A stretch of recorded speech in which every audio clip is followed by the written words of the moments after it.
अपना जो विषय है वो सत्य सुख का स्वरूप क्या है उसके बारे में हम चर्चा करेंगे।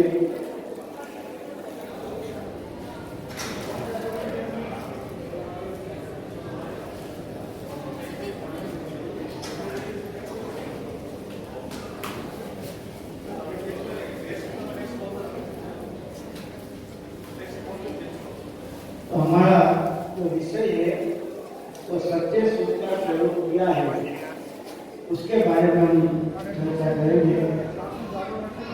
जगत में अनंत जीव है और सभी जीव की इच्छा सुख को प्राप्त करने की है। संसार में एक भी जीव ऐसा नहीं है जो सुख को नहीं इच्छता। 6 डाला में पहली गाथा में आता है, जे त्रिभुवन में जीवन सुख चाहे दुखते भय ताते दुखारी सुखकार कहे सीख गुरु करुणा। तो ये सुख की इच्छा तो सभी को है, लेकिन वास्तव में सुख प्राप्त नहीं हुआ है। हमें जो अज्ञानी जीव है, संसार में अनंत अज्ञानी जीव है, अनादि काल से आज तक अनंत भोग किया। 84 लाख योनि में से प्रत्येक योनि में अनंत बार जन्म मरण किया है, लेकिन अनादि से आज तक एक सेकंड भी, एक समय मात्र भी सत्य सुख की प्राप्ति नहीं हुई है। उसका कारण क्या है? तो मैंने सुख की इच्छा तो है, सुख प्राप्त करने की हम प्रयत्न भी करते हैं अनादिकाल से, लेकिन सच्चा सुख प्राप्त क्यों नहीं हुआ? तो उसका कोई कारण होना चाहिए। तो उसका कारण ये है कि सुख की हम जो शोध करते हैं तो जहाँ सुख है नहीं वहां से सुख लेने का प्रयत्न करते हैं, और जहाँ सुख है उसी तरफ हमारा लक्ष्य नहीं, हमारी दृष्टि नहीं है। विचार करें कि जगत में जो भी प्रवृत्ति, जो भी जीव है, चाहे वो एक इंद्रिय का जीव हो, 2 इंद्रिय का जीव हो, 3 इंद्रिय का जीव हो, ये चींटी का जीव होता है, जमीन पर चलता है, तो चींटी हो, मच्छर का जीव हो, उसकी इच्छा भी सुख को प्राप्त करने की होती है। वो जो भी कार्य करते हैं वो सुख की प्राप्ति के लिए करते हैं। तो जगत में जो भी कार्य होता है वो सब सुख के लिए ही करते हैं, किसी को दुख की इच्छा नहीं है। सभी लोग सुख को ही प्राप्त करते हैं, लेकिन सच्चा सुख कहाँ है? सच्चा सुख का स्वरूप क्या है? सच्चा सुख की प्राप्ति कैसे हो, उसका उपाय क्या है? क्योंकि जगत में किसी को मालूम नहीं। एकमात्र दिगंबर जैन धर्म, और उसमें भी पूज्य गुरुदेव सिंह ने जो मार्ग बताया है वही मार्ग सम्यक दर्शन ज्ञान चारित्राणी मोक्ष मार्ग। असम्यक दर्शन से ही सत्य सुख की प्राप्ति होती है। इससे अलावा कहीं भी जगह सुख की प्राप्ति होती नहीं है। दुनिया में अनेक धर्म है, हजारों धर्म है, लेकिन कोई धर्म में कभी भी सुख की प्राप्ति होती नहीं। अन्य कोई धर्म से कोई भी जीव मोक्ष गया हो ऐसा भी हो सकता नहीं, बन सकता नहीं, क्योंकि सही मार्ग, वास्तव में जो सही मार्ग है तो पूज्य गुरुदेव सिंह ने बताया है वही सच्चा मार्ग है। सम्यक दर्शन ज्ञान चारित्राणी मोक्ष मार्ग है। एक ही मोक्ष का मार्ग है, इसके अलावा दुनिया में कोई मोक्ष का मार्ग नहीं है। श्रवणो जिनो तीर्थम करो ये हित श्रेणी मार्ग में सिद्धि बढ़िया रमते हमें निर्वाण लाभे मार्ग में। श्रवणो जिनो तीर्थम करो, श्रवणो यानी मुनियो, जिनो यानी केवली भगवंतो અને तीर्थंकर भगवान।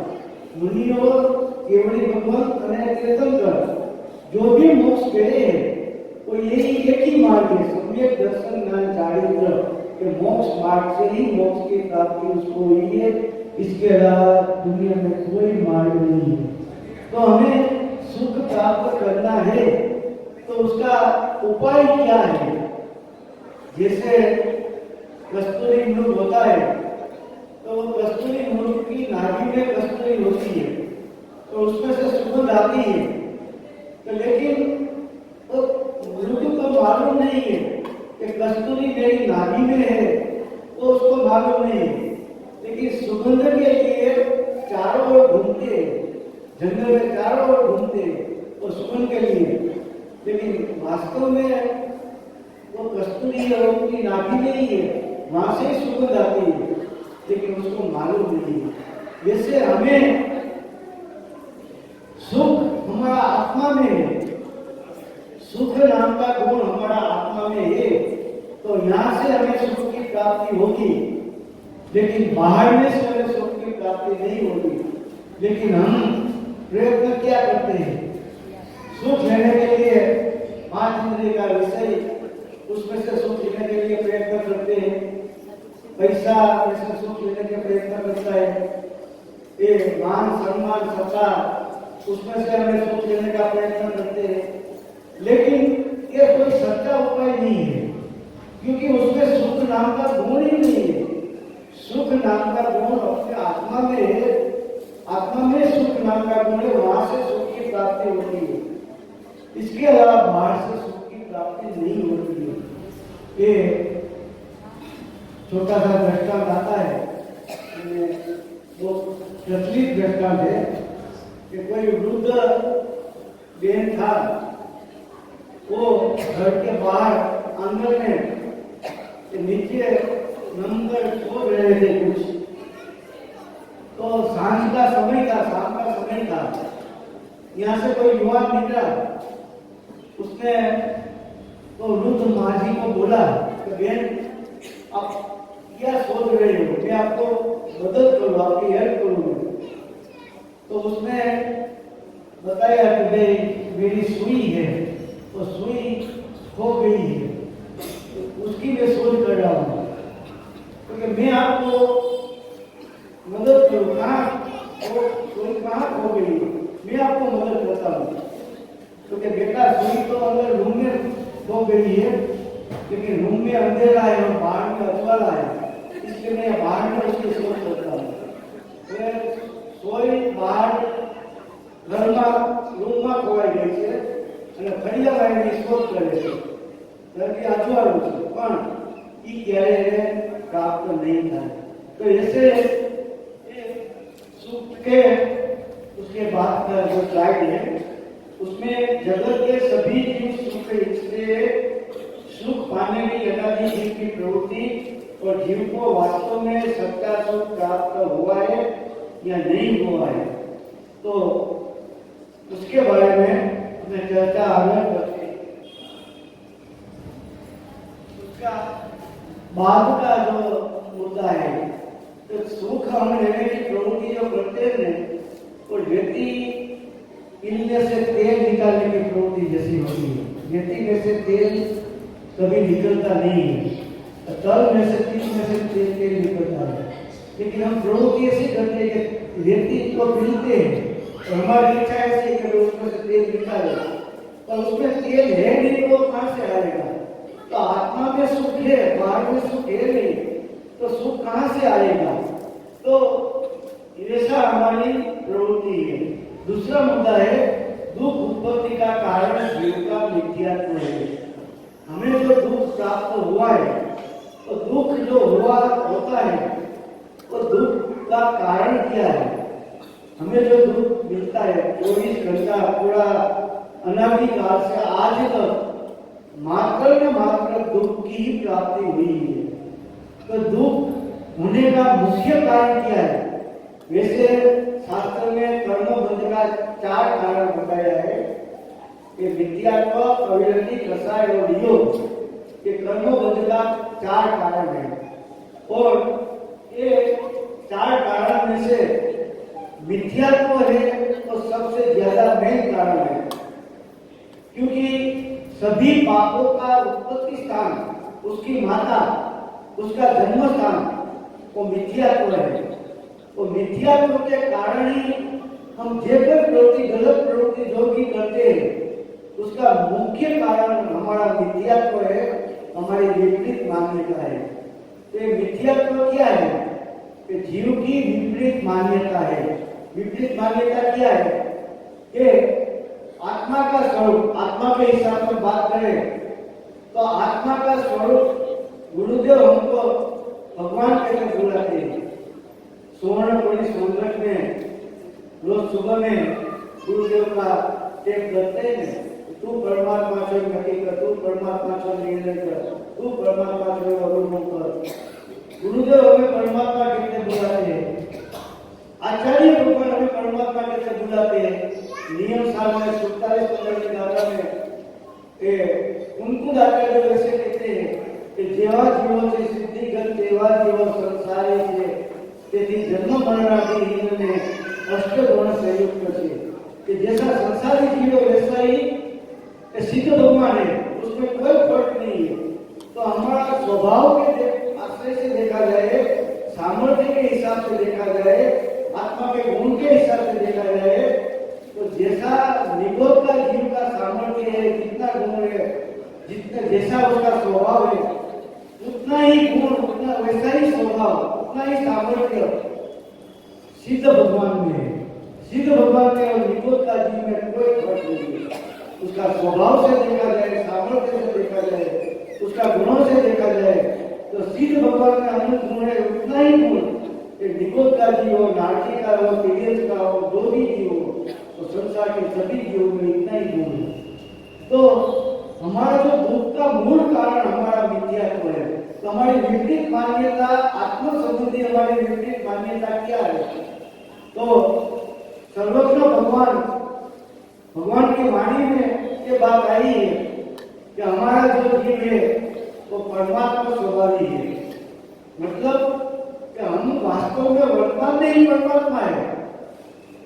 सिद्ध भगवान हो गए तब परमात्मा हो गए, हरिहर भगवान हो गए तब परमात्मा हो गए, ऐसा नहीं। अभी वर्तमान में भी हम परमात्मा ही। गुरुदेव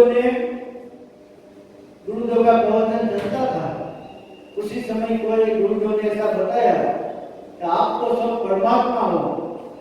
तो कोई भाई ने गुरुदेव ने बताया कि साहेब हम तो पामर हैं, पामर को परमात्मा क्यों कहते हैं आप?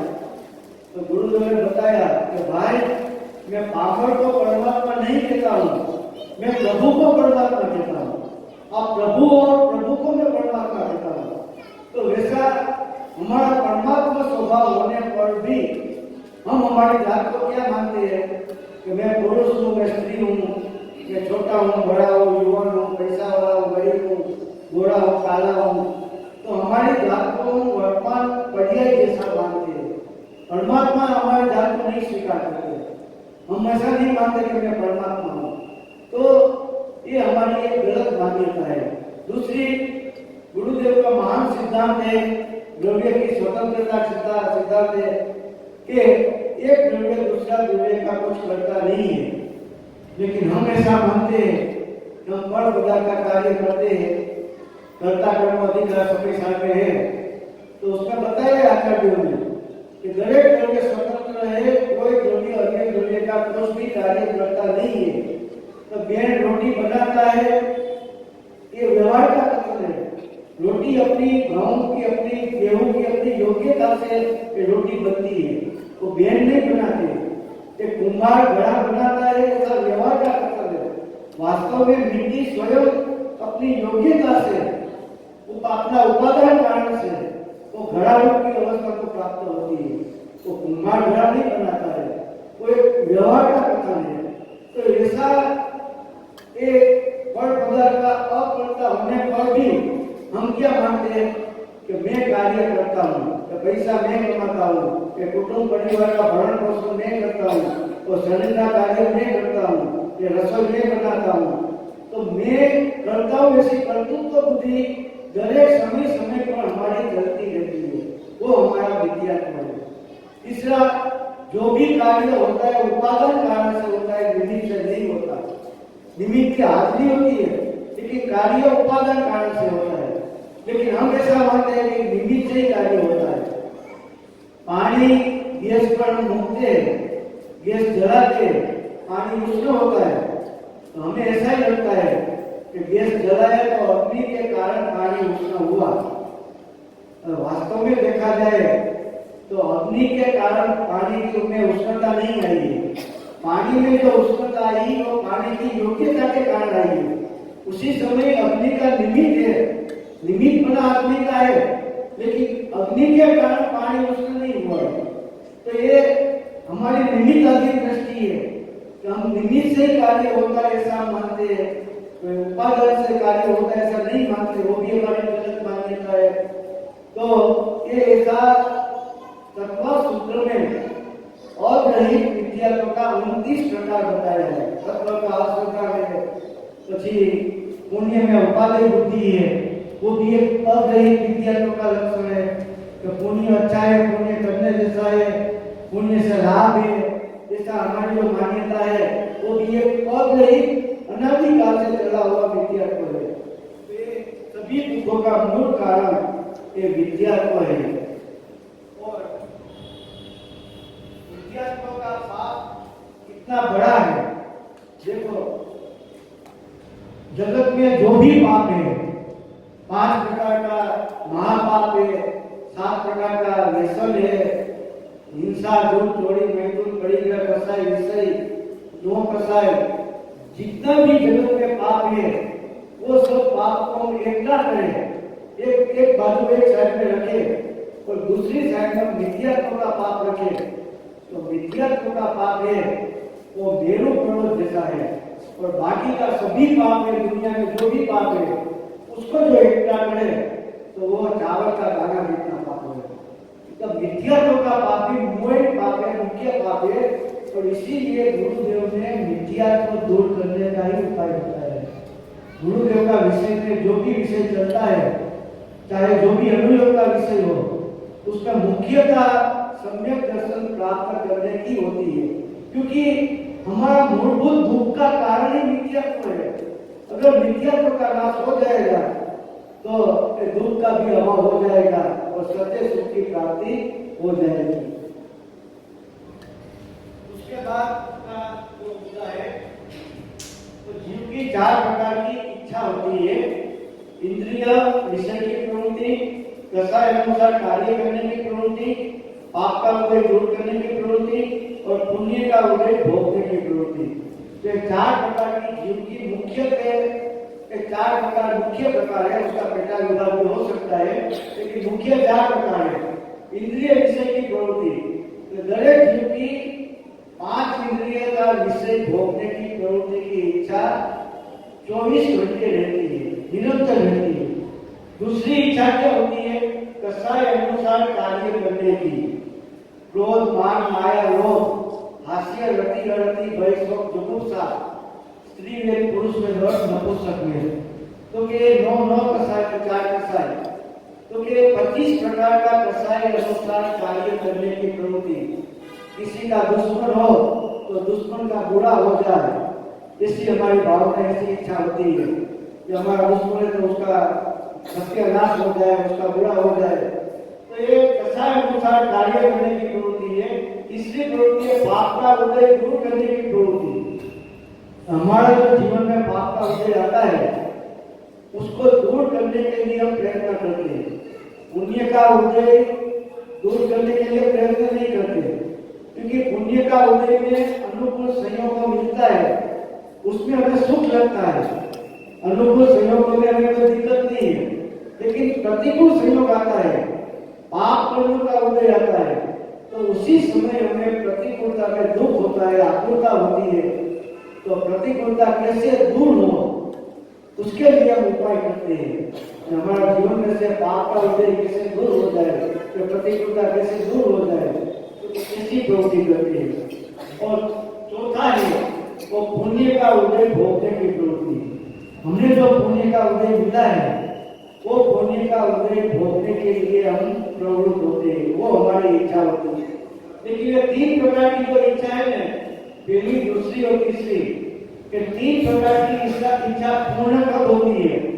ये पुण्य का उदय होता है तो पूरी होती है।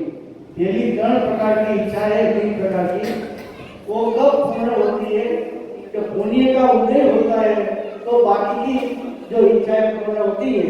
अगर पुण्य का उदय नहीं होता तो ये इच्छा पूर्ण नहीं होती। इसके बाद का मुद्दा है कि इच्छा पूर्ण करने की प्रवृत्ति से सुखी नहीं हो सकते, क्योंकि उसका 5-6 मुद्दा है। तो हम क्या करते हैं कि हमने जो आतुरता दुख मिलता है तो उसको दूर करने के लिए हम इच्छा की पूर्ति करने का प्रयत्न करते हैं। भूख लगता है तो खाने का प्रयत्न करते हैं, हमें पानी का तरस लगता है तो पानी पीने का प्रयत्न करते हैं, हमारा शरीर में रोग आ जाता है तो उसे दूर करने का प्रयत्न करते हैं। लेकिन वो वास्तव में सच्चा उपाय नहीं है। सच्चा उपाय क्या है कि मिथ्यात्व को दूर करना, वही सच्चा उपाय है। लेकिन हम उपाय क्या करते हैं कि इच्छा की पूर्ति करने का उपाय करते हैं। लेकिन वो इच्छा की पूर्ति करने से एक कार्य हो सकता नहीं है, ये नहीं होगा, क्योंकि इच्छा स्वयं ही दुख है। पहला बात तो ये है कि इच्छा स्वयं ही दुख है, तो इच्छा ही दुख होता है। दूसरा, ये हर एक जीव की इच्छा अनंत है। उसमें आत्मानुशासन में एक श्लोक आता है।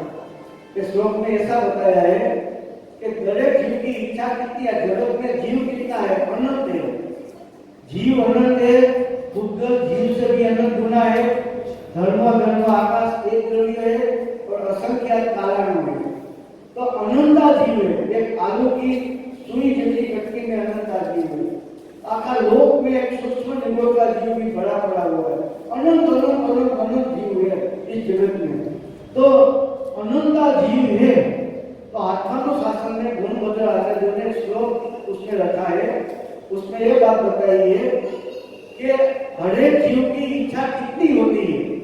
आज जगत में अनंत जीव है, अनंत जीव है, और दरेक जीव की इच्छा कितनी होती है।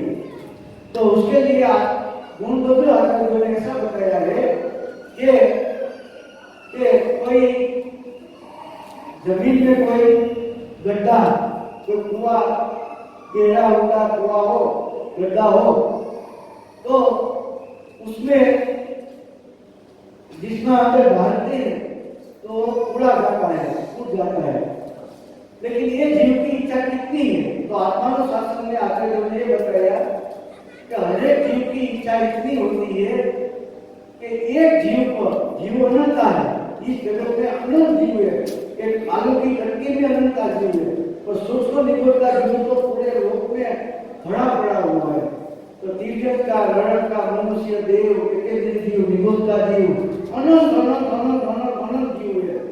ये अनंत जीव में से मात्र एक जीव को पसंद करे, उसमें से एक ही जीव को पसंद करे, और एक ही जीव को ऊर्ध्वलोक, मध्यलोक और पातालोक, ये तीनों लोक की सभी सामग्री, सभी संपत्ति सामग्री एक जीव को दे दे तो भी उसकी इच्छा पूर्ण होने वाली नहीं है, तो नहीं होगी।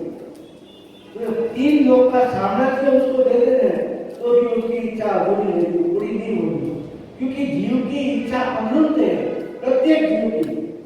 एक जीव को भी अगर दे दे तो भी पूरी नहीं होगी। तो जीव तो अनंत है, तो सबके भाग में कितना आएगा, तो कभी इच्छा का अंत ही नहीं आएगा।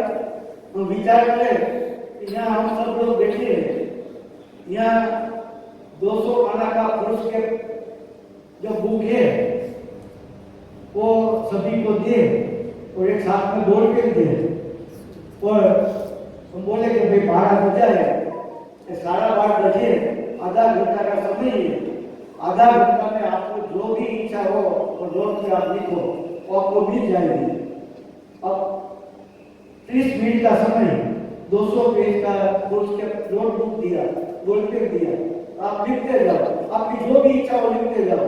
तो 500 तोला सोना चाहिए, एक बड़ा बंगला, 5 बंगला चाहिए, 5 करोड़ वाला 5 करोड़ नौकर गाड़ी चाहिए, ये 500 नौकर चाहिए, 500 बॉडीगार्ड चाहिए, ये सोना चाहिए, इतना चांदी चाहिए, जो भी इच्छा हो लिखते जाओ, लिखते जाओ, लिखते जाओ, जो मन में आए जो इच्छा हो, सारा बाल बच जाएगा, आधा घंटा पूरा हो जाएगा। बाद में सबको बोलेंगे क्या हो गया, सो पूरा हो गया। बाद में पूछेंगे कि आपकी इच्छा पूर्ण हो गई तो सब आपको जो हो तो उसके लिस्ट में अभी कोई बाकी नहीं है, लिखते में सब आ गए हैं। तो कोई ऐसा नहीं कहेगा कि नहीं हमें पूरा हो गया, सब ये कहेंगे नहीं अभी तो बाकी रह गया, अब ये चीज बाकी है, ये चीज बाकी है, ये चीज बाकी है। तो वो इच्छा का अंत नहीं होता है, अनंत की इच्छा होती है। तो इच्छा पूर्ण करने की प्रवृत्ति करते हैं, वो वास्तव में सच्चा उपाय नहीं है। सच्चा उपाय मिथ्यात्व का अभाव करना वो सच्चा उपाय है, क्योंकि इच्छा उत्पन्न होने का मूलभूत कारण ये मिथ्यात्व है। इच्छा उत्पन्न क्यों होती है? ये मिथ्यात्व के कारण ही इच्छा की उत्पत्ति होती है। तो अगर इच्छा उत्पन्न नहीं करती है तो हमारा उपाय मिथ्यात्व का अभाव करना वो हमारा मिथ्यात्व है, वो हमारा उपाय है। हमें विचार करो कि आज से 15, 20, 25 साल पहले ये बिरला ग्रुप था, अभी अंबानी ग्रुप है, टाटा ग्रुप था, उसके पहले बिरला ग्रुप था। तो बिरला ग्रुप में भारत का सबसे ज्यादा धनवान बिरला ग्रुप वाला था, सबसे अधिक संपत्ति उसके पास थी। तो उसका बिरला ग्रुप का उसका घर का एक सदस्य अमेरिका जा रहा था प्लेन में। तो उसके पास तो समय होता नहीं इंटरव्यू देने के लिए, वो इंटरव्यू देते नहीं है, उसके पास समय भी नहीं होता। तो पत्रकार 2-3 पत्रकार ने उसके साथ उसकी ट्रेन में उसकी टिकट ले ली अमेरिका की, और ट्रेन में उसका इंटरव्यू किया कि भाई आपको भारत में आप सबसे ज्यादा धनवान व्यक्ति आप हो, अगर भारत में इंडिया में, तो आपको संतोष है ना? अभी तो आपको संतोष है ना? तो उसने जवाब क्या दिया कि भाई अमेरिका में तो मेरे से भी बहुत लोग पैसा वाला है, फ्रांस में तो इतना लोग ज्यादा है, जर्मनी में इतना ज्यादा है, चाइना में इतना है, मैं तो कुछ नहीं हूँ, मेरे से तो बहुत ही लोग पैसा वाला है दुनिया में, मुझे वहां तक पहुंचना है, अभी तो बहुत आगे बढ़ना है, अभी तो मैं कुछ नहीं हूँ, मुझे कुछ बहुत आगे बढ़ना है, अभी बहुत ज्यादा पैसा कमाना है। तो ऐसा उसने इंटरव्यू में बोला। और विचार करो कि अमेरिका गया और वहां उसका अटैक आया, उसको हार्ट अटैक आया, उसका आयुष्य पूरा हो गया। तो उसको किसी को भी चाहे करोड़ रुपया हो, 5,000 करोड़, 50,000 करोड़ हो, जितना भी पैसा हो, लेकिन किसी ने वो 50 से 100 पीढ़ी चले इतना पैसा हो तो भी किसी ने अपना कारोबार बंद किया हो, तो अगर पैसा की जरूरत नहीं अपना कारोबार बंद कर देते, ऐसा कोई दाखला दुनिया में दिखाई नहीं देता। क्योंकि इच्छा अनंत है, संतोष नहीं है, किसी को भी संतोष नहीं होता। तो उसी के कारण ये इच्छा की पूर्ति करने का जो हमारा प्रयत्न करते हैं वो वास्तव में गलत होता है। ये लौकिक में भी ऐसा एक सुवाक्य आता है लौकिक में कि सुख विषय पुष्कळ विचार કર્યા પછી હું એ નિષ્કર્ષ ઉપર આવ્યો છું કે સુખ પતંગિયા જેવું છે, એની પાછળ દોડવાથી એ હાથમાં આવતું નથી, પણ એની ઈચ્છા ન કરવાથી એ સ્વયં હાથ ઉપર આવીને બેસી જાય છે। એટલે સુખ ऐसा है। तो हमें जो आत्मा शासन का दृष्टांत दिया कि एक जीव का अगर पसंद करे तो उसकी तीनों लोक की सामग्री दे दे तो भी उसका इच्छा रूपी जो कुआं है वो पूर्ण नहीं होता। और शास्त्र में दूसरा श्लोक में आता है, उन्होंने ऐसा बताया है कि लोक में जो गड्ढा होता है, कुआं होता है, वो ऐसा होता है कि उसमें रेती है, माटी है, कचरा है, वो डालने से वो पूर्ण हो जाता है, वो बढ़ा जाता है। लेकिन एक इच्छा रूपी जो गड्ढा है वो ऐसा है कि उसमें जितना डालते हैं उतना गहरा होता है, ज्यादा गहरा होता है। तो इच्छा ऐसी है। तो हमें प्रयत्न क्या करना चाहिए कि हमारा मिथ्यात्व को दूर करने का उपाय करना वही सच्चा उपाय है। इच्छा की पूर्ति करना वो सच्चा उपाय नहीं है। तो उसके बाद का जो मुद्दा है,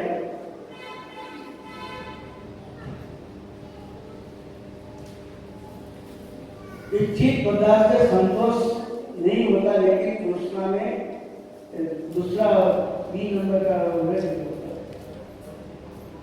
बी नंबर का है, इसके पहले का बी, इच्छा समय पर भोग्य नहीं सकता बन सकता।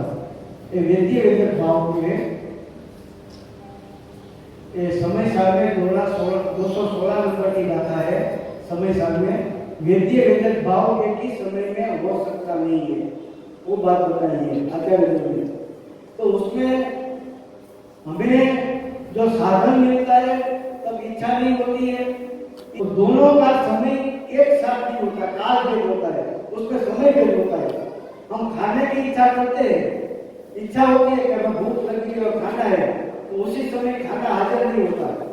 और जब वो इच्छा पूर्ण होती है, नई इच्छा को पूर्ण होती है, हमें टीवी देखने की इच्छा होती है, तो खाना हाजिर हो जाता है, लेकिन इच्छा चली गई होती है। तो इच्छा और भोग्यता एक ही साथ नहीं हो सकता, वो काल भेद, उसका समय भाव है। तो ये व्यक्ति वेदक भाव एक ही समय हो सकता नहीं है। तो वो आचार्य ने समय साल में 216 नंबर की गाथा में बनाया है। तो हमारी जो भोगने की प्रवृत्ति है कि भाई हम इंद्रिय का विषय है, खाना पीना जो भी हम भोगने की प्रवृत्ति करते हैं, लेकिन उसका हम कार्य बन सकता नहीं है वास्तव में, क्योंकि उसका काल भेद है, समय भेद है, वो एक ही समय एक साल कार्य होता नहीं है।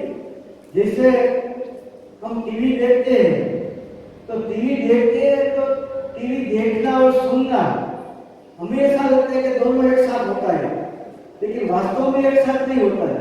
जब सुनना होता है तो देखना नहीं होता, देखना होता है तो सुनना नहीं होता, वो एक ही साथ नहीं होता है। जैसे जो कौवा होता है उसमें 2 आंख होती है कौवा को, लेकिन उसकी कीकी एक ही होती है, एक ही कीकी दोनों आंख में फटती है, तो हमें ऐसा लगता है कि उसकी 2 आंख है, तो वास्तव में तो एक ही आंख होती है। तो वैसे ये जो भोग्य भाव है, वेद्य वेदक भाव है, वो एक ही समय हो सकता नहीं है। इसलिए हमें जो इच्छा पूर्ण करने की हमारी जो प्रवृत्ति है, वो प्रवृत्ति सफल नहीं होती है। उसके बाद की जो मुद्दा है,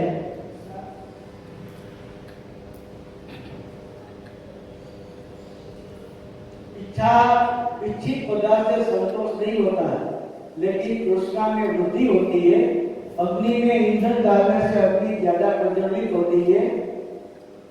अग्नि का दृष्टांत दिया है कि जैसे अग्नि में लकड़ा छाना आदि उसमें डाले तो अग्नि बुझती नहीं है, लेकिन ज्यादा प्रज्वलित होती है। तो वैसी हमारी एक इच्छा पूर्ण होती है तो दूसरी 4 इच्छा नहीं उत्पन्न होती है। हमें 2 बेडरूम का हमारा फ्लैट है, तो हमारे मन में इच्छा ऐसी होती है कि भाई 3 बेडरूम का होने तो अच्छा हो। हमारे पास 20 लाख की गाड़ी है, तो इच्छा ऐसी होती है कि भाई 20 अभी तो नई गाड़ी का मॉडल नया आया है, तो 30 लाख की 50 लाख की गाड़ी होने तो अच्छा हो, उसका सिस्टम बड़ी नई सिस्टम हो। तो मेरे पास मोबाइल है, ये मोबाइल तो मैं 5 साल से उसका यूज करता हूँ, अभी तो नया कई मॉडल बाहर पड़ा है, तो ये मोबाइल नहीं है, मुझे नया मोबाइल लेना है। तो वो इच्छा जो है उसमें संतोष नहीं होता, लेकिन उसमें ज्यादा इच्छा बढ़ जाती है। हमारी जो इच्छा है वो पूर्ण होती है, तो पूर्ण होने से हमें संतोष नहीं होता, लेकिन इच्छा ज्यादा प्रबल हो जाती है, वो ज्यादा हो जाती है। तो वैसे ये इच्छित पदार्थ से संतोष नहीं होता, लेकिन तृष्णा में वृद्धि होती है। तो जैसे अग्नि में ईंधन डालने से अग्नि ज्यादा प्रज्वलित होती है, तो अग्नि में जैसे ईंधन डाले तो बुझती नहीं है, लेकिन ज्यादा प्रज्वलित होती है। तो प्रवचन साल में ये बात बताई है, प्रवचन साल में ले उसमें ये जड़ों का दृष्टांत दिया है प्रवचन शास्त्र में। जड़ों नाम का एक जंतु होता है, ऐसा लंबा होता है, पतला और लंबा, तो उसको लोही चूसना बहुत ही अच्छा लगता है। तो वो अगर वो जड़ा जड़ा नाम का जो जीव है उसको हाथ पर हम रख दे हाथ पर, तो हाथ का लोही वो चूसता है, तो चूसता है तो कितना चूसता है, उसको लोही बहुत अच्छा लगता है, तो चूसते ही जाता है, चूसता ही जाता है। लेकिन उसका पेट भरा जाता है तो भी उसको संतोष नहीं होता, और लोही इतना चूसता है कि अंत में उसका शरीर फट जाता है, वो और रुकता नहीं, तो वो उसमें संतोष नहीं होता। कहने का तात्पर्य क्या है कि इच्छा पूर्ण करने से संतोष नहीं होता है। तो हमें हमारी प्रवृत्ति जो चलती है वो इच्छा पूर्ण करने की होती है, और इच्छा पूर्ण कब होती है कि हमारा पुण्य का उदय हो तो इच्छा पूर्ण होगी, अगर पुण्य का उदय नहीं होगा तो इच्छा भी पूर्ण नहीं होगी, तो इच्छा पूर्ण होगा वो भी पुण्य का उदय से होती है, हमारा आत्मा के पुरुषार्थ से तो होती नहीं है। तो हमें जो ये संयोग मिला है उसका उपयोग हमें क्या करना है। गुरुदेव का 45 वर्ष गुरुदेव सिंह ने महान उपदेश दिया, ऐसा महान उपदेश दिया विचार करो, लेकिन वास्तव में देखा जाए तो गुरुदेव का उपदेश ऐसा है, तीर्थंकर का द्रव्य है ना, 4 भोग के बाद तो तीर्थंकर होकर मोक्ष से जाने वाला, अभी स्वर्ग में है, स्वर्ग में से वहाँ मनुष्य में अवतार होगा, तीर्थंकर का पुत्र होगा, जय अथवा सुजय नाम का तीर्थंकर का पुत्र होगा, और वहाँ मुनि दशा धारण करेंगे, और वहाँ मुनि दशा धारण करके 16 भावना भागेंगे, और तीर्थंकर प्रकृति का बंध उसका होगा, उसके बाद अहमिंद्र होगा, और उसके बाद धातु की खंड में वो सूर्य कीर्ति नाम के तीर्थंकर होगा, तो मोक्ष जाएंगे। तो गुरुदेव का ऐसा महान उपदेश हमें मिला, लेकिन हमें वास्तव में देखा जाए तो उसकी असर हमारे पर कितनी होती है, हमें कितना साल से गुरुदेव का प्रवचन सुनते हैं, लेकिन हमें अंतर में उसका आचरण में उसका कितना आया, हमारा मोह की मंदता कितनी हुई। वास्तव में हम जो भी कार्य करते हैं, पूजा करते हैं, भक्ति करते हैं, स्वाध्याय करते हैं, गुरुदेव का प्रवचन सुनते हैं, उसका मूलभूत कारण हमारा हेतु एक ही है कि मोह की मंदता होना, आत्मा की रुचि की बढ़ोतरी होना और मोह का अनुभव होना, वो हमारा जीवन की उपलब्धि है। अगर ये प्राप्त नहीं किया और मात्र पुण्य का उपार्जन किया तो उसका कोई फल हमें मिलने वाला नहीं है। हम पूजा भक्ति स्वाध्याय गुरुदेव का प्रवचन जो भी कार्य 5 वर्ष 10 वर्ष 15 साल 20 साल जितना साल किया, लेकिन मोह की मंदता नहीं हुई, आत्मा की रुचि में बढ़ोतरी नहीं हुई, तो हमें कुछ भी प्राप्त नहीं किया, मात्र पुण्य का उपार्जन किया, 2-3 भव स्वर्ग का मनुष्य का अच्छा मिलेगा, बाद में फिर से 84 लाख योनि में से परिभ्रमण करके 2000 सालों का काल पूरा करके फिर से वो इतर निरोध में चला जाएगा। तो ये गुरुदेव का ऐसा महान उपदेश मिलने पर भी हमें असर क्यों नहीं होती, उसका कोई कारण है, मालूम है क्या कारण है? उसका कारण क्या है? हमें ऐसा सम्यक दर्शन हो जाएगा, गुरुदेव का उद्देश्य ऐसा है कि हमें सम्यक दर्शन हो जाए, ऐसा महान उद्देश्य है, लेकिन उसकी असर नहीं होती। उसका कारण ये है कि हमारा मोह की तीव्रता है, मोह की इतनी तीव्रता है कि उद्देश्य की असर भी नहीं होती है, हमें वैराग्य भी नहीं होता है।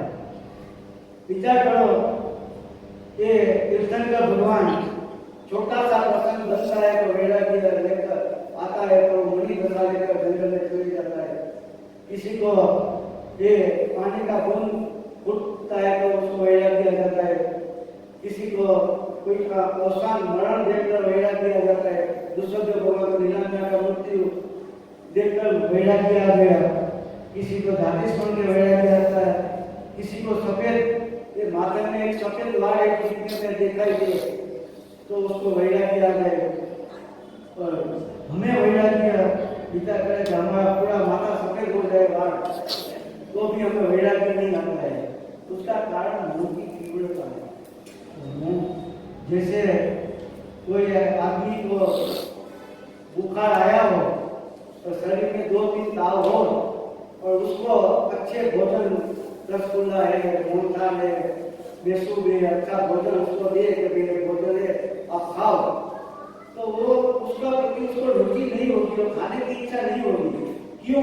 कि उसको शरीर में ताव है, बुखार है, तो बुखार के कारण उसके खाने की रुचि चली जाती है, उसके प्रति प्रीतिभाव नहीं होता, अच्छा भोजन होने पर भी उसके प्रति रुचि नहीं होती है। वैसे हमारा मोह के कारण ऐसा महान उपदेश मिलने पर भी हमें उसका हमारा पर कोई असर नहीं होता है, तो हमारा मोह की तीव्रता बढ़ती है।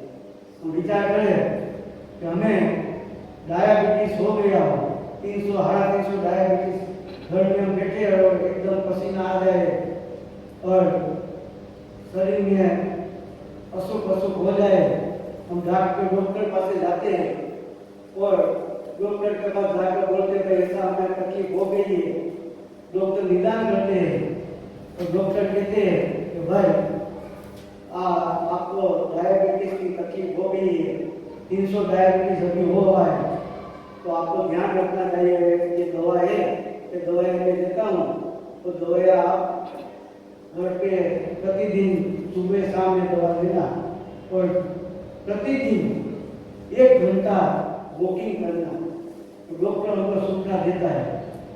कई दवा लेकर हम घर पे आते हैं, तो घर पे आते हैं तो कभी हम दवा का जो उसमें लिखा हुआ है, कंटेंट लिखा है, उसके कंटेंट कभी हम पढ़ते हैं कि डॉक्टर ने दवा दी है, तो कंटेंट में पॉइजन लिखा है कि नहीं लिखा है, इसका कभी उसको पढ़ते हैं उसमें, क्योंकि हमें विश्वास है कि डॉक्टर ने जो दवा दी है वो सही है, हम पढ़ते नहीं है कि जो दवा है वो सही है, उसका विश्वास है। डॉक्टर बोलते हैं कि 1 घंटा आपको वॉकिंग करना है, तो हम बराबर याद रखते हैं, कभी छूटते नहीं है कि 8 दिन के बाद हम डॉक्टर पर जाते नहीं है कि साहब आपने बोला वॉकिंग करने के लिए बोला था कि नहीं बोला था, तो हम छूटते नहीं, हमें बराबर याद रखते नहीं, डॉक्टर ने बोला है कि वॉकिंग करना नहीं तो डायबिटीज बढ़ जाएगा, तो वो हमें बराबर याद रहता है। लेकिन गुरु का ऐसा महान उपदेश, भगवान का ऐसा महान उपदेश, वो सुनने पर भी हमें उसका विश्वास नहीं आता है। डॉक्टर का विश्वास आता है, लेकिन सर्वदा भगवान की वाणी का विश्वास में नहीं आता है। वो हमारी मोह की तीव्रता है, मोह की तीव्रता है, उसी के कारण एहसास होता है। उसके बाद का मुद्दा है इंद्रिय जन्य सुख युगपद नहीं प्रवर्तता, सभी इच्छाएं एक साथ पूर्ण नहीं हो सकती, युगपद साधन नहीं होता। हम खाना जाएंगे नीचे तो थाली में 10 आइटम होगी, 2 प्रकार की मिठाई होगी, 2 प्रकार का फरसाण होगा, 2 प्रकार का साग होगा, सभी हमें पसंद है, सभी खाने की इच्छा है, लेकिन एक साथ हम नहीं खा सकेंगे, क्योंकि एक साथ उसका साधन बन नहीं सकता। हम मिठाई खाएंगे तब फरसाण नहीं खाएंगे, फरसाण तब खाएंगे तब रोटी नहीं खाएंगे, तो वो एक ही साथ उसका युगपद साधन नहीं बन सकता है। इसलिए जो हमें इच्छा पूरी की इतना संतोष होता है, लेकिन जितनी इच्छा अधूरी होती है इतना असंतोष हमें प्राप्त होता है, तो ये युगपद साधन नहीं होता है। इंद्रिय जन्य सुख युगपद नहीं होता है। 5 इंद्रिय का प्रवृत्ति के जो हमें सुख लगता है वो वास्तव में युगपद एक ही साथ नहीं होता है। हमें टीवी जोड़ने की, टीवी देखने की इच्छा है, मोबाइल देखने की इच्छा है, संगीत सुनने की इच्छा है, खाने की इच्छा है, हमें अनेक प्रकार की इच्छा है, लेकिन सभी इच्छा एक ही साथ हो नहीं सकती, एक के बाद एक होती है। जब एक इच्छा होती है तो बाकी की इच्छा पूर्ण नहीं होती है, तो उसका आकुलता हमें लेता है, उसका दुख हमें लेता है। तो उसी के कारण युगपद साधन नहीं होने के कारण ये सभी इच्छाओं पूर्ण नहीं हो सकती है, तो उसके आकुलता और दुख हमें कायम के लिए हमें लेता रहता है। तो ये इच्छा पूर्ण करने का उपाय एकमात्र मिथ्यात्व है। मिथ्यात्व गुरुदेव श्री ने इतना साल प्रवचन किया, उसमें द्रव्य दृष्टि का विषय सम्यक दर्शन की प्राप्ति कैसे हो, वही बात बताइए। समय साल में आचार्य देव ने 415 गाथा में 9 तत्वों के माध्यम से शुद्धात्मा ही बताया है। शुद्धात्मा हमारे लिए प्रत्येक स्मृति ज्ञान का विषय नहीं है, हमें दिखाई नहीं देता, उसका अनुभव नहीं है, उसका परिचय नहीं है। तो शुद्धात्मा की प्राप्ति करनी है तो हमें कैसे करें? तो 9 तत्व है, वो हमारा पहचान वाला है, उसका अनुभव है, उसकी हमें जान है। तो 9 तत्वों के माध्यम से हमें एक शुद्ध आत्मा है, नायक भाव है, उसकी प्राप्ति हमें आचार्य देव कराते हैं। तो 5वीं गाथा में आचार्य देव इसकी प्रतिज्ञा की है। तो दर्शाओ एक विभक्त है आत्मा प्रणाम नीचे विभवती, दर्शाओ तो पर जो प्रमाण में दोष ग्रस्त करना है। तो उसमें आचार्य देव ने बताया कि आगम युक्ति परापर गुरु का उद्देश्य और स्वानुभव, ये 4 प्रकाश में ये एकत्व विभक्त आत्मा की बात आपको बताता हूँ। तो ये भव्य जीव उसको सावधान होकर उसको सुनना, जैसा आचार्य ने बताया। तो 415 नंबर की अंतिम गाथा में आचार्य कुंतल आचार्य ऐसा बताता है कि समय सार पढ़ने का फल क्या है, समय सार का अभ्यास करने का फल क्या है। तो 415 नंबर की गाथा का स्वयं कुंतल आचार्य खुद ऐसा कहते हैं कि जो ये शास्त्र का अभ्यास करते हैं समय सार का, वो उत्तम सौख्य की उसको प्राप्ति होती है, उत्तम सौख्य की मोक्ष पद की प्राप्ति होती है। ये गुरुदेव ने सम्यक दर्शन का ही उपाय बताया है और दुनिया में कहीं भी यह बात नहीं है। विचार करो, सभी दुनिया में बात मोक्ष की करता है, सुख की करता है, मोक्ष मार्ग की करता है, लेकिन किसी को कभी कोई भी बात किसी को मालूम नहीं है। 195 देश में 8 अरब की वस्ती है, कि 8 अरब की वस्ती में गुरुदेव को मानने वाला कितना होगा? विचार करो, 25,000 50,000 का मान होगा। क्यों? दूसरा क्यों नहीं मानते? सभी को सुख प्राप्त करना है, सभी को धर्म करना है, लेकिन उसके पास ये धर्म क्यों नहीं मिला उसको? उसका कारण एक ही है कि उसका ऐसा पुण्य नहीं है कि उसको सच्चा धर्म प्राप्त है। हमारा ऐसा पुण्य है कि हमें ये गुरुदेव माता जी, ये कुंतल आचार्य हमें प्राप्त हुआ, सच्चा धर्म हुआ, हमारा पुण्य के उद्देश्य हुआ है। तो ये सभी को नहीं मिलता है, हमें मिला है वो हमारा पुण्य का उद्देश्य मिला है। समय कितना हो